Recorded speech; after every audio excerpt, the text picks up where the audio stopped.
People want to buy a company for all sorts of reasons, but it's a complex process and most of us don't know where to start, let alone finish.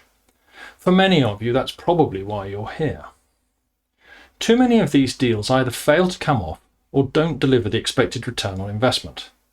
This video is about the things I found out the hard way when buying 15 companies throughout my career. This is Enhancing Clarity.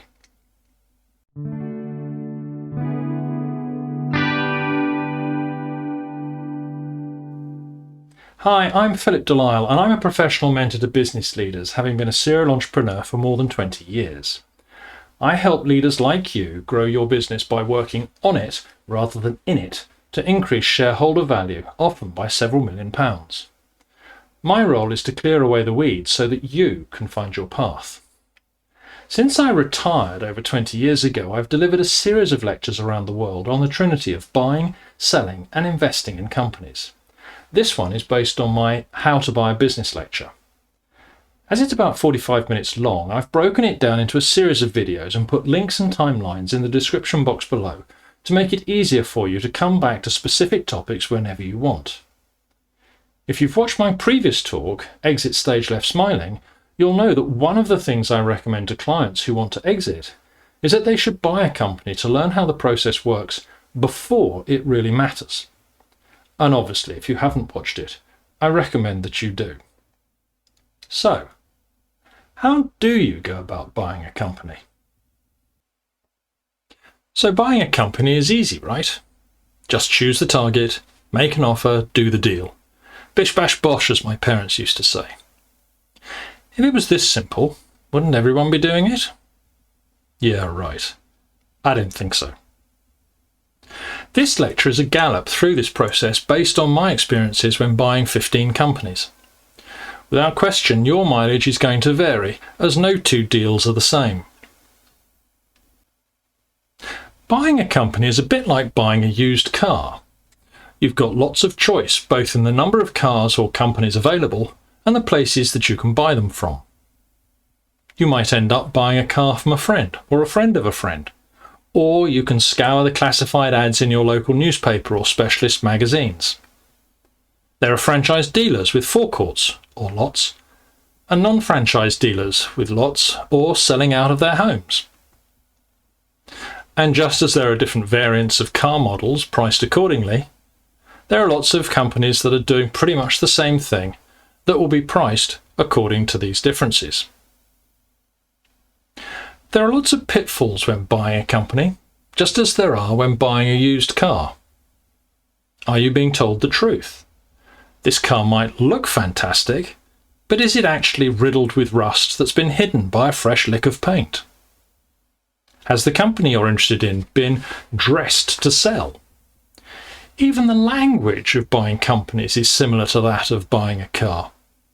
For example, if you want a warranty, and when buying a company you most certainly do, as I'll explain later, expect to pay a bit more for that peace of mind. Finally, like cars, there are more companies for sale than there are buyers. Studies in the UK and the USA indicate that between 7 and 30% of companies that come to market actually sell. Most people involved in mergers and acquisitions feel that the true number is around 20%. Which means that around 4 out of 5 companies don't sell. So you shouldn't have much trouble finding the exact company you want, plus a couple of backups, with a little bit of research. The important thing to remember when buying a company or a car is caveat emptor, or buyer beware. My aim with this talk is to help you minimise these risks. There are 5 main stages in the buying process, some of which can overlap as will become clear as we go through them. They are 1. How to get clarity on what you want to buy and why. 2. How to select the right company to buy, your target. 3. Who should be on your team and how you choose them. 4. How to do the deal itself. And finally, 5. What needs to happen once you own your target. The post-deal integration, which is effectively a sweep-up after the deal is done. So why are you buying a company? We've already established that it's not as easy as one might think, So you need to have one or more compelling reasons to do so. If you don't already own a business, a quick way to get started is to buy an existing one rather than create something from scratch. If you do have a business, some valid reasons might be to grow your turnover, to grow your client base, to add new territories, to open up new markets, to add new product lines to yours, or to increase your skilled workforce. Remember that every deal is driven by different reasoning. As the buyer, you've got to think very, very carefully about why you want to buy a particular company. Should you decide to exit your business at some point, and I've done a video on this, which is linked in the description box below, it's a great idea to have bought a company beforehand to gain an understanding of the mergers and acquisitions process, or just M&A as it's more commonly known, for when you become a seller, something I suggest to all my clients. So what exactly are you buying? This question is about assets versus shares. You can buy the trade of a company by buying its assets, which means you don't take on any of its debts or liabilities. You probably won't get the company name itself, but you can pick and mix the bits that you want. Alternatively, you can buy the shares, in which case you own everything, including all its liabilities. As a buyer, you'll probably prefer to buy the assets, but sellers are much more likely to want to sell their shares because an asset sale can leave them with a hefty tax bill. Think carefully about how this acquisition is going to affect the value of your existing business. If it's going to go down, don't do the deal. Consider how much work is involved and how much time it's going to take. Whatever figure you come up with, I suggest you double it. Why? Well, for starters, you're going to be dealing with an awful lot of email, particularly during the due diligence process, which is the period when, under a strict non-disclosure agreement, you get to have a good look at your target from the inside. So you ask a question, you get an answer back, which might not be the answer that you need, but regardless, it'll need careful consideration and might spark more questions, sending you back around this loop again and again and again until you're totally satisfied. According to a lawyer colleague of mine, it's not uncommon for him to receive around 4,000 emails per transaction. That's just the lawyer. You're going to be dealing with lawyers, accountants, and any other experts that you might need to pull in at some point. Would it surprise you to learn that from the initial contact with the seller, it takes, on average, somewhere between 6 and 12 months to complete the deal? People involved in M&A talk about deal fatigue when deals come perilously close to collapse because everyone involved is tired and losing the will to live, something that happens all too frequently. And as I said, expect a lot of work and double your estimate. And try and get this process moving along at a decent lick. What do you think the total cost of the deal is going to be? When I do this lecture to a live audience, the majority of people think it's the price you end up paying for the business, and they couldn't be more wrong, as I'll demonstrate. What sorts of things need to happen in the run-up to actually completing the deal? How many of your internal staff do you need to help you? What's the extra cost of their time on top of them doing their normal job? Now add in the cost of the external professionals we've yet to discuss. As I've already mentioned, you're going to need lawyers because this transaction is contractual and to review any contracts the seller has in place during due diligence. You'll need accountants to check the seller's financial data. And if you need external financing to fund the deal, there's the interest to add on. If you're employing the seller's staff, then there's something in the UK and throughout Europe called the Transfer of Undertakings Protection of Employment Regulations, which is a bit of a mouthful, so it's more commonly known as 2P. These regulations protect the rights of employees when the business that employs them changes hands.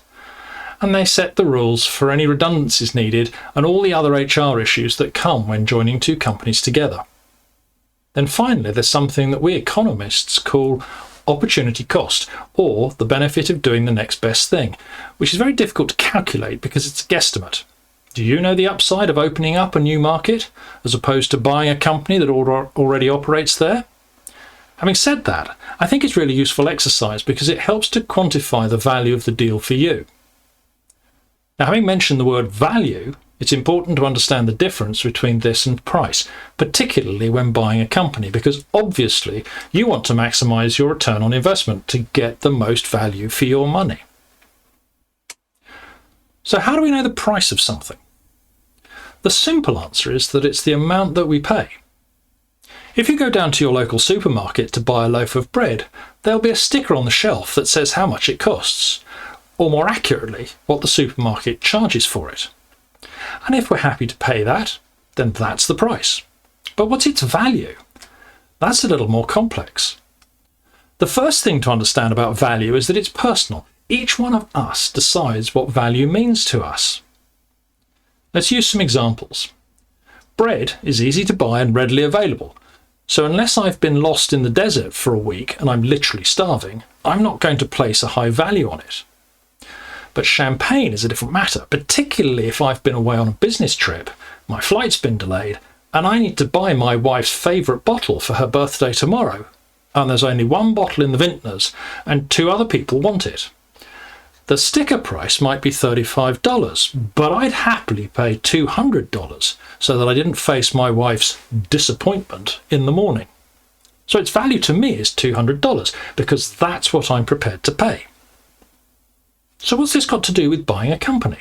Simple answer, you need to work out exactly what your target is worth to you, i.e. its value to you, and don't pay a penny more. Calculate your return on investment based on this number.